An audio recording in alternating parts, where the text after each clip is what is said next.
It's okay to make mistakes, ask questions. You don't need to be perfect the first time. We all here are learning.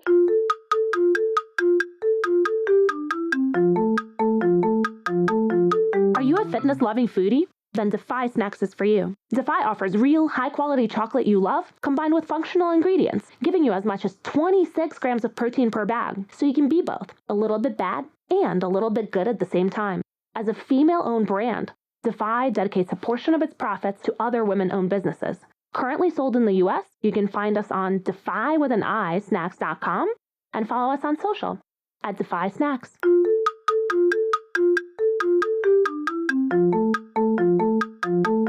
Hello and welcome to the Shiny New Object Podcast. My name is Tom Ollerton. I'm the founder of Automated Creative, the creative effectiveness ad tech platform, and this is a podcast about the future of data-driven marketing. Every week or so, I have the pleasure and the privilege of interviewing one of our industry's leaders about where they think the future of data-driven marketing is going. So if that's your kind of show, stick around because I am on a call with Victoria Lorenzana, who is in Mexico, and she works for Tala, and she is a senior product marketing manager. So, Victoria, for anyone who doesn't know who you are and what you do, could you give us a bit of background? Sure. Thank you so much, Tom, for having me on this podcast.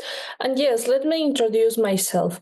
I studied social psychology in college, and something that has defined my professional career is the change. So I started working as market researcher, then I jumped into the UX research world, then into the UX design world, and then into product manager. So currently, as you mentioned, I'm a product marketing manager. I have a lot of experience on analyzing user behaviors, understanding market needs, and marketing positioning. And I will say that one of my strengths is this ability to effectively switch into different careers, because my main interest is to make sure that I'm making the most impact into the organization that I'm collaborating. So that's all. That's me. I live in Mexico City. I'm Mexican. I'm a huge fan of cats and horror movies, and that's me. Is there any horror movies that features cats that of note? I'm trying to think. That would be awesome, actually, but not any horror movie that involves cats comes to my mind. Only one about this kind of elf, which is like a evil creature, and the cat is the hero because he saves the little girl from this elf or gnome or something like that. Right. I don't. Well, yeah, we'll put that in the show notes. But maybe there's a gap in the market for cat-based horror films. You know, maybe that could be another career switch for you. Anyway, back to marketing. So, if you were going to advise a student who was doing all the right things, like they were motivated, building their network, you know, making content, all that stuff, what would you advise them to get started in this industry and make a career in data-driven marketing? I will say that this is a great question, actually, because I have been mentoring young students across the globe. And my biggest advice is to be fearless. I know that it may sound challenging, but when we are recently graduate and when we are looking to introduce ourselves in an industry or area, we have these huge expectations on ourselves. So I will say that the first advice or the most important thing is that we need to understand that we all, no matter the expertise level, we all are continuously learning, and it's okay to make mistakes, ask questions. You don't need to be perfect the first time. You don't need to execute perfectly everything. So it's okay to make mistakes. We all here are learning. And the other important thing that I want to mention is as we keep learning, it's important to have guidance, right? So maybe find these figures that represents for you like the ideal professional profile that you want to become, and ask these profiles to be your mentor or ask for advice, because you don't need to be alone on this career path. You can have also the follow-up and guidance from more experienced profiles. So feel free to ask for help and guidance. That's all my advices.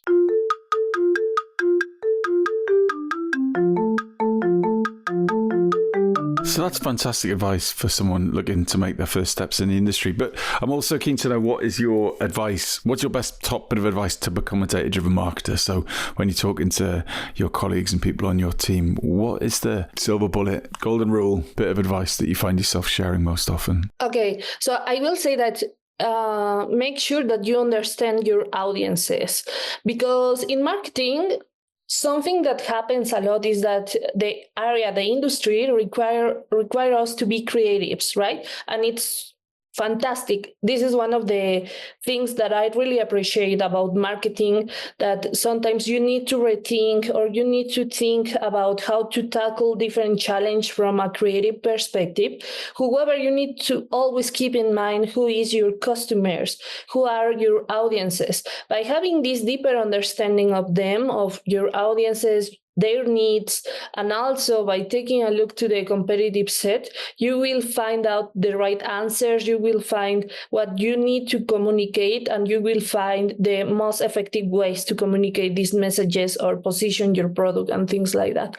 So having this understanding is critical, and that means that you need to have these research skills, at least high level, to understand who are your customers. And what are those research skills that you suggest that people have? So I totally buy into, got to understand your audiences, know who your customers are, but what do you find are the most successful ways? Are you heavy quant, or are you in-person interviews? So what is your preferred approach to really understand the person that you're trying to speak to? Yeah, this is a great question. I would like to think in terms of internal sources or current sources of information that in the organization you may find. Like, for example, take a look to your users' demographics. A lot of companies gather user demographics for different purposes, and this is a nice starting point by taking a look to the internal data that you may have around your customers, in order to have a nice picture about who are them. Also, internally, you can take a look to previous research pieces, because a lot of companies have these user research areas, insights areas, or marketing intelligence areas, in which you can find these different information sources about your customers, their needs, their preferred channels, consumption behaviors, and things like that. So just by having the ability to take a look and find out internal data sources or internal insight sources around your customers, you will be able to keep in mind or effectively understand what are your customers. But if you want to go ahead and develop by your own research, I will say that it's worth for people to have this basic knowledge about how to conduct a successful research project. And this is completely linked with the research objective. So, for example, let's say that you don't have these internal data sources and you want to understand for first time who are your customers. You will need to be able to design a survey and effectively reach out these customers to ask them about their demographics, behaviors, preferences, usage behaviors, and things like that. But if you want to have a deeper understanding on a specific behaviors or needs, you need to think on qualitative terms.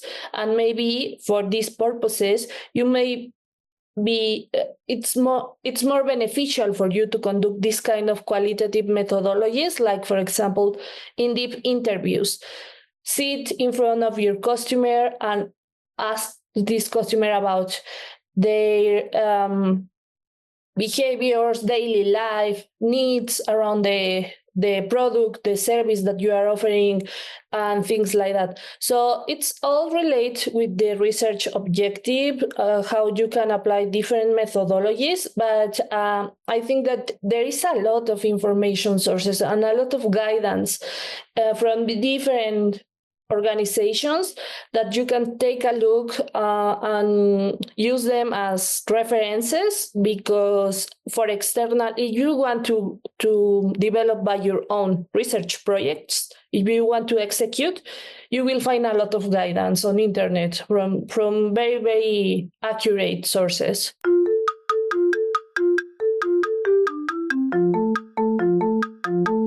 This episode of the Shiny New Object podcast is brought to you in partnership with MadFest. Whether it's live in London or streamed online to the global marketing community, you can always expect a distinctive and daring blend of fast-paced content, startup innovation pitches, and unconventional entertainment from MadFest events. You'll find me causing trouble on stage, recording live versions of this podcast, and sharing a beer with the nicest and most influential people in marketing. Check it out at www.madfestlondon.com.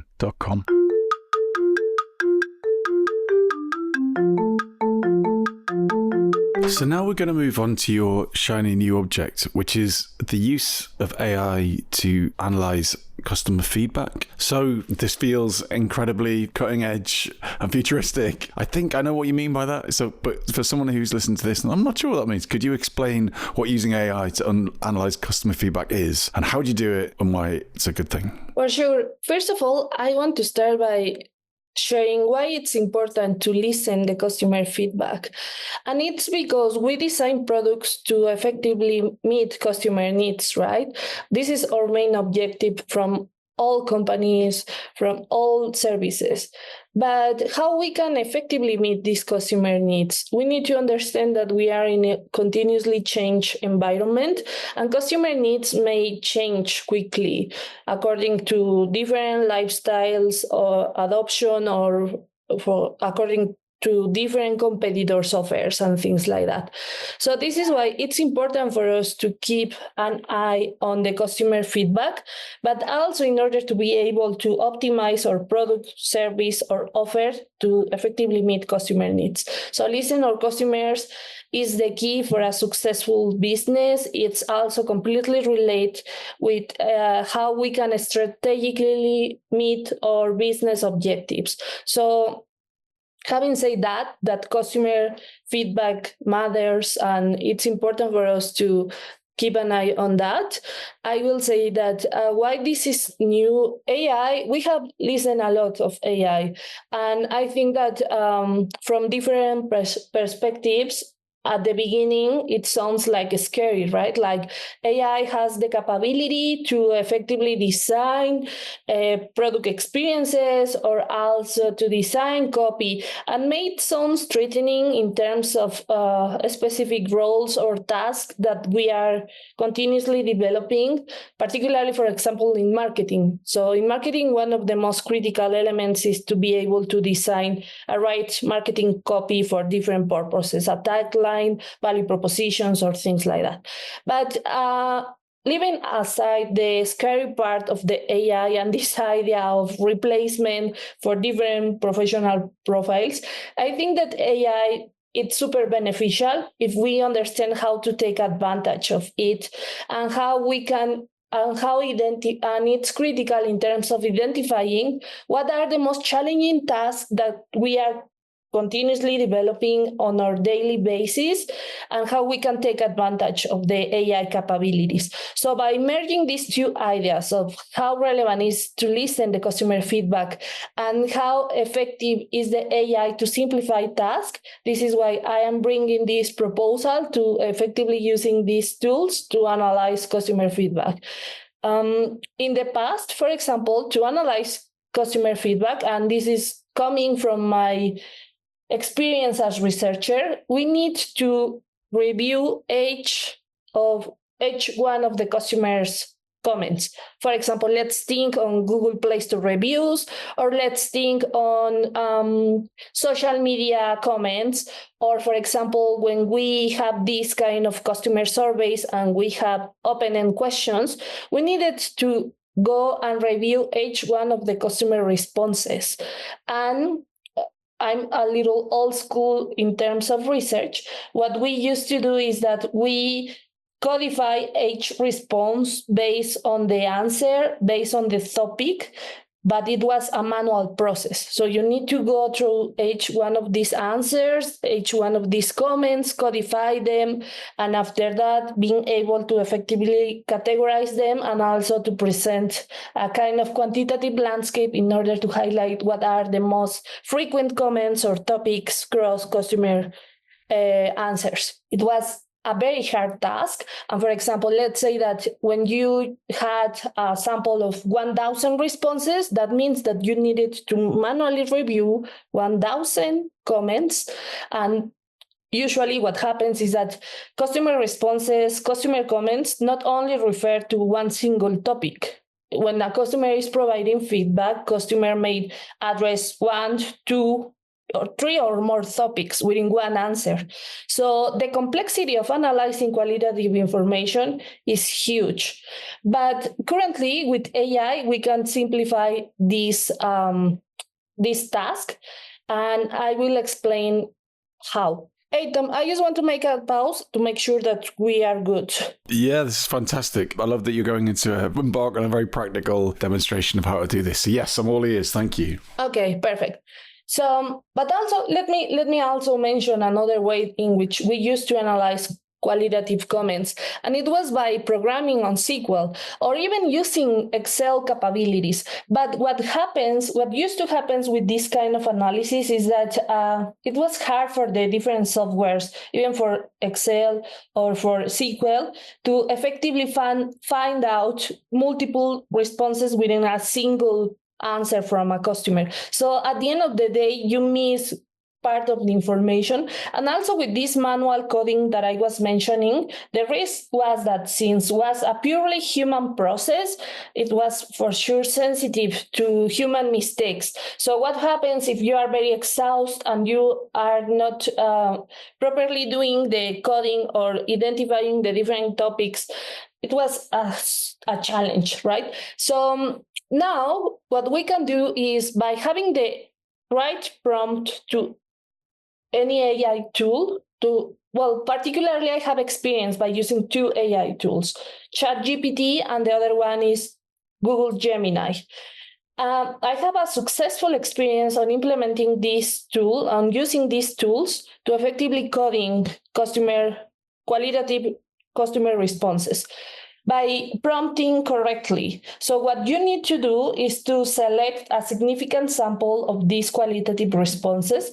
And for this, I need to refer to how to effectively identify a significant sample. There are some online calculators that help you to estimate the right sample. So for example, for 1,000 of comments, the right sample or the accurate sample, you don't need to analyze 1,000 comments. So at a statistical level, you need to find the right number of answers. And by finding this right number, you will find the right representativeness across the whole sample. So for example, for 1,000, I will say that with a nice statistical level is like 200 responses, just one example. So once that you find this sample, this significant sample, and after entering the right prompt to ChatGPT or Google Gemini, you will find this qualitative analysis within seconds. And you can ask to these AI tools to provide you not only the list of the most recurrent topics, but also you can ask to these tools to give you also the percentage, the number of time that this topic was mentioned across the customer comments.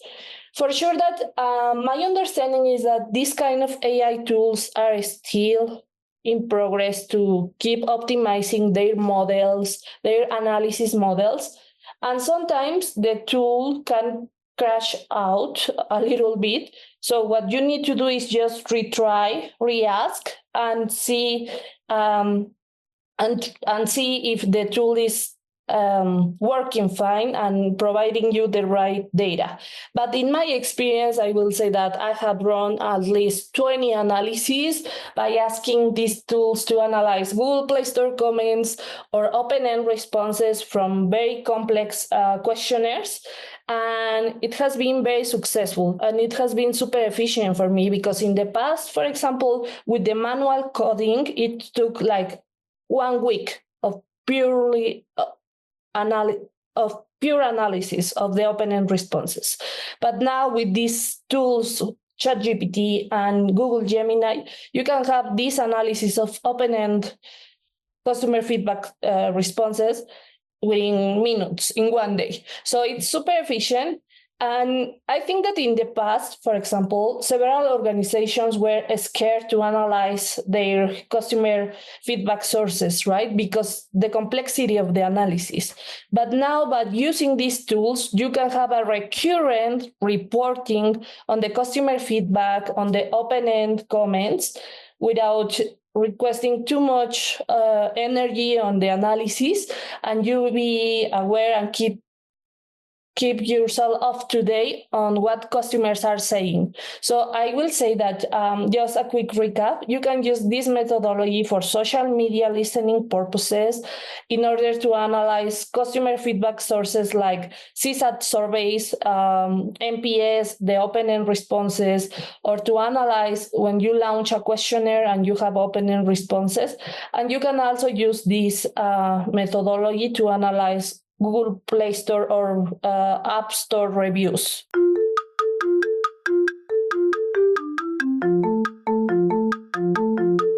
So what I'm hearing is that it was a very laborious process, even with SQL or with Excel skills. And this has fundamentally saved you a lot of time. So you've got open-ended responses. It's all messy. One of the AI providers, GPT or Gemini, can just instantly go through that and work out percentages. So is it purely a time-saving thing here? Or have you used it to help spot things that you wouldn't have spot before? Yeah, I will say that the advantages, let me list some of the advantages that I have seen so far.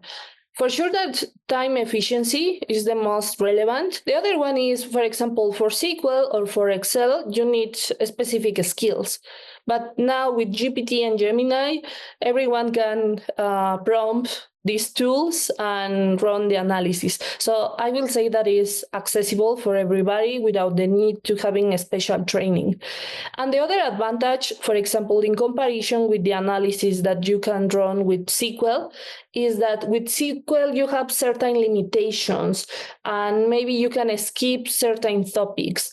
So in my experience with these AI tools, you have more accurate analysis and even over, for example, the manual coding, the manual review, because on this methodology with the manual reviewing one by one, you are sensitive to make mistakes. But with GPT and Gemini, the accuracy is impressive. So this is a nice way for you to have a very, very accurate landscape about customer feedback topics without losing information. So unfortunately, we've come to the end of the podcast, and I really appreciate you helping me understand and the listeners understand more about your approach. It's very rare that someone lays out exactly how they do what they do, so I'm very grateful for that. So if someone wanted to continue this conversation with you, how would you like them to reach out to you? Where do you want them to reach out to you? And what makes a message that you will respond to? Oh, awesome. Sure.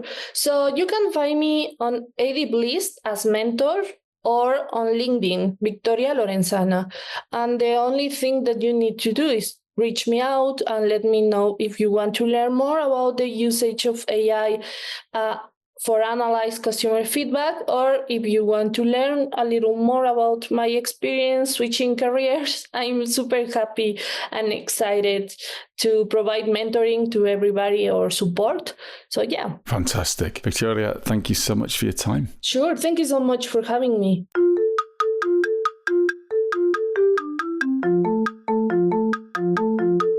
Hi. Just before you go, I'd really appreciate it if you could take the time to write a review of the Shiny New Object podcast on Apple Podcasts or iTunes, whatever it's called these days, or whichever podcast provider you use. We're an indie podcast, so it would go a long way for us if you could just share the word and give us a bit of a support on those channels. That would just be fantastic. If you haven't got time, that's also cool. And yeah, if you could tell your colleagues about the podcast, and also, if possible, don't forget to subscribe. And I'd love to hear your feedback. If you'd like to speak on the podcast or be a guest, or you think I'm asking the wrong questions, anything, I'd be super interested to hear what you think. So please email me at tom@automatedcreative.net. That's TOM at, I'm not going to bother spelling it. Anyway, you'll work it out. Thanks so much.